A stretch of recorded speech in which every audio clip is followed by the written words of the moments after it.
Shalom, perkenalkan nama saya Kevin Melisa dari kelas E Prodi Teologi. Di sini saya akan melanjutkan pembacaan kita dari Injil Yohanes pasal 13 ayat 1 sampai ayat yang ke-38. Injil Yohanes pasal 13 ayat 1 sampai ayat yang ke-38. Firman Tuhan, Yesus membasuh kaki murid-muridnya. Sementara itu sebelum hari raya Paskah mulai, Yesus telah tahu bahwa saatnya sudah tiba untuk beralih dari dunia ini kepada Bapa. Sama seperti ia senantiasa mengasihi murid-muridnya, demikianlah sekarang ia mengasihi mereka sampai kepada kesudahannya. Mereka sedang makan bersama, dan iblis telah membisikkan rencana dalam hati Yudas Iskariot, anak Simon, untuk mengkhianati dia. Yesus tahu bahwa Bapaknya telah menyerahkan segala sesuatu kepadanya, dan bahwa ia datang dari Allah dan kembali kepada Allah. Lalu bangunlah Yesus dan menanggalkan jubahnya. Ia mengambil sehelai kain lenan dan mengikatkannya pada pinggangnya. Kemudian ia menuangkan air ke dalam sebuah basi dan mulai membasuh kaki murid-muridnya, lalu menyekanya dengan kain yang terikat pada pinggangnya itu. Maka sampailah ia kepada Simon Petrus. Kata Petrus kepadanya, "Tuhan, engkau hendak membasuh kakiku?" Jawab Yesus kepadanya, "Apa yang kuperbuat engkau tidak tahu sekarang, tetapi engkau akan mengertinya kelak." Kata Petrus kepadanya, "Engkau tidak akan membasuh kakiku sampai selama-lamanya." Jawab Yesus, "Jikalau aku tidak membasuh engkau, engkau tidak mendapat bagian dalam aku." Kata Simon Petrus kepadanya, "Tuhan, jangan hanya kakiku saja, tetapi juga tangan dan kepalaku." Kata Yesus kepadanya, "Barang siapa telah mandi, ia tidak usah membasuh diri lagi selain membasuh kakinya, karena ia sudah bersih seluruhnya. Juga kamu sudah bersih, hanya tidak semua. Sebab ia tahu siapa yang akan menyerahkan dia. Karena itu ia berkata, tidak semua kamu bersih." Sesudah ia membasuh kaki mereka, ia mengenakan pakaiannya dan kembali ke tempatnya. Lalu ia berkata kepada mereka, "Mengertikah kamu apa yang telah kuperbuat kepadamu? Kamu menyebut aku guru dan Tuhan, dan katamu itu tepat, sebab memang akulah guru dan Tuhan. Jadi jikalau aku membasuh kakimu, aku yang adalah Tuhan dan gurumu, maka kamu pun wajib saling membasuh kakimu. Sebab aku telah memberikan suatu teladan kepada kamu, supaya kamu juga berbuat sama seperti yang telah berbuat kepadamu. Aku berkata kepadamu, sesungguhnya seorang hamba tidak lebih tinggi daripada tuannya, ataupun seorang utusan daripada dia yang mengutusnya. Jikalau kamu tahu semua ini, maka berbahagialah kamu jikalau kamu melakukannya. Bukan tentang kamu semua aku berkata, aku tahu siapa yang telah kupilih, tetapi haruslah genap nas ini. Orang yang makan rotiku telah mengangkat tumitnya terhadap aku.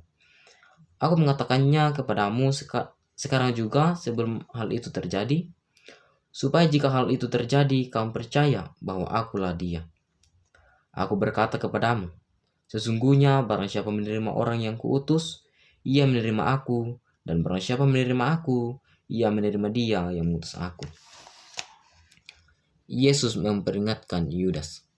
Setelah Yesus berkata demikian, ia sangat terharu lalu bersaksi, "Aku berkata kepadamu, sesungguhnya seorang di antara kamu akan menyerahkan aku." Murid-murid itu memandang seorang kepada yang lain. Mereka ragu-ragu siapa yang dimaksudkannya. Seorang di antara murid Yesus, yaitu murid yang dikasihinya, bersandar dekat kepadanya di sebelah kanannya. Kepada murid itu Simon Petrus memberi syarat dan berkata, "Tanyalah siapa yang dimaksudkannya." Murid yang duduk dekat Yesus itu berpaling dan berkata kepadanya, "Tuhan, siapakah itu?" Jawab Yesus, "Dialah itu yang kepadanya aku akan memberikan roti sesudah aku mencelupkannya." Sesudah berkata demikian, ia mengambil roti, mencelupkannya dan memberikannya kepada Yudas, anak Simon Iskariot. Dan sesudah Yudas menerima roti itu, ia kerasukan iblis. Maka Yesus berkata kepadanya, "Apa yang hendak kau perbuat, perbuatlah dengan segera." Tetapi tidak ada seorang pun dari antara mereka yang duduk makan itu mengerti bahwa maksud Yesus mengatakan itu kepada Yudas.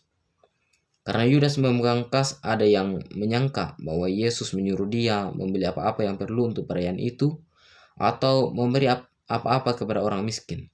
Yudas menerima roti itu lalu segera pergi. Pada waktu itu hari sudah malam. Perintah baru. Sesudah Yudas pergi, berkatalah Yesus, Sekarang anak manusia dipermuliakan dan Allah dipermuliakan dalam dia. Jikalau Allah dipermuliakan di dalam dia, Allah akan mempermuliakan dia juga di dalam dirinya dan akan mempermuliakan dia dengan segera. Hai anak-anakku, hanya seketika saja lagi aku ada bersama kamu. Kamu akan mencari aku, dan seperti yang telah kukatakan kepada orang-orang Yahudi, ke tempat aku pergi, tidak mungkin kamu datang. Demikian pula aku mengatakannya sekarang juga kepada kamu. Aku memberikan perintah baru kepada kamu, yaitu supaya kamu saling mengasihi, sama seperti aku telah mengasihi kamu, demikian pula kamu harus saling mengasihi. Dengan demikian semua orang akan tahu bahwa kamu adalah murid-muridku, yaitu jikalau kamu saling mengasihi. Yesus memperingatkan Petrus. Simon Petrus berkata kepada Yesus, Tuhan, kemanakah engkau pergi? Jawab Yesus, ke tempat aku pergi, engkau tidak dapat mengikuti aku sekarang, tetapi kelak engkau akan mengikuti aku. Kata Petrus kepadanya, Tuhan, mengapa aku tidak dapat mengikuti engkau sekarang? Aku akan memberikan nyawaku bagimu. Jawab Yesus, nyawamu akan kau berikan bagiku? Sesungguhnya aku berkata kepadamu, sebelum ayam berkokok, engkau telah menyangkal aku 3 kali. Amin, firman Tuhan. Yang dikatakan berbahagia ialah kita yang selalu membaca, mendengarkan, bahkan melakukan firman Tuhan dalam langkah kehidupan kita hari lepas hari. Amin, firman Tuhan.